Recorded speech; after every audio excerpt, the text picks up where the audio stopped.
पुणे आणि साईनगर शिर्डी दरम्यान धावणाऱ्या नवीन दैनंदिन इंटरसिटी एक्सप्रेसचा दिमागदार उद्घाटन सोहळा नुकताच पार पडला। केंद्रीय रेल्वे मंत्री अश्विनी वैष्णव यांच्या प्रमुख उपस्थितीत पुणे रेल्वे स्टेशनवरून या गाडीचा उद्घाटन प्रवास अत्यंत उत्साहात सुरू झाला। शिर्डी येथील साई भक्तांसाठी आणि पुणे अहिल्यानगर जिल्ह्यातील प्रवाशांसाठी ही नवीन रेल्वे सेवा अत्यंत सोयीची ठरणार आहे।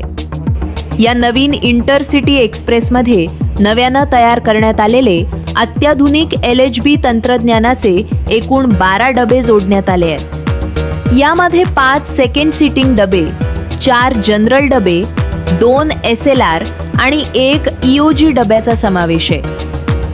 गाडीच्या उद्घाटनानिमित्त रेल्वे इंजिन आणि सर्व डबे फुलांच्या आणि फुग्यांच्या माळांनी अतिशय सुंदर पद्धतीचे सजवण्यात आले होते।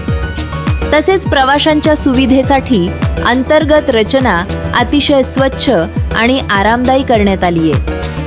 ही ट्रेन पुण्यावरून दररोज सकाळी 6:55 सुटेल आणि दुपारी 12 वाजता साईनगर शिर्डी येथे पोहोचेल।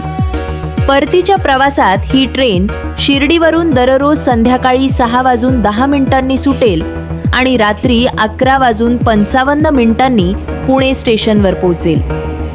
पुणे आणि शिर्डी दरम्यान प्रवाशांच्या सुविधेसाठी या गाडीला महत्त्वाच्या स्थानकांवर थांबे देण्यात आले आहेत।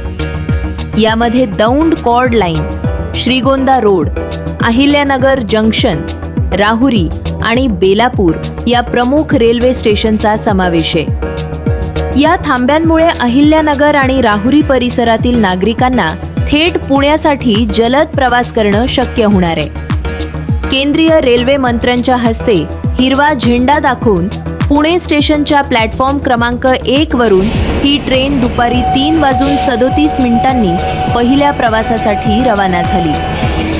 या नवीन रेल्वे सुविधेमुळे साई भक्तांचा प्रवास अधिक सुकर आणि वेगवान होणार असल्यानं प्रवाशांमधून मोठे समाधान व्यक्त होत आहे।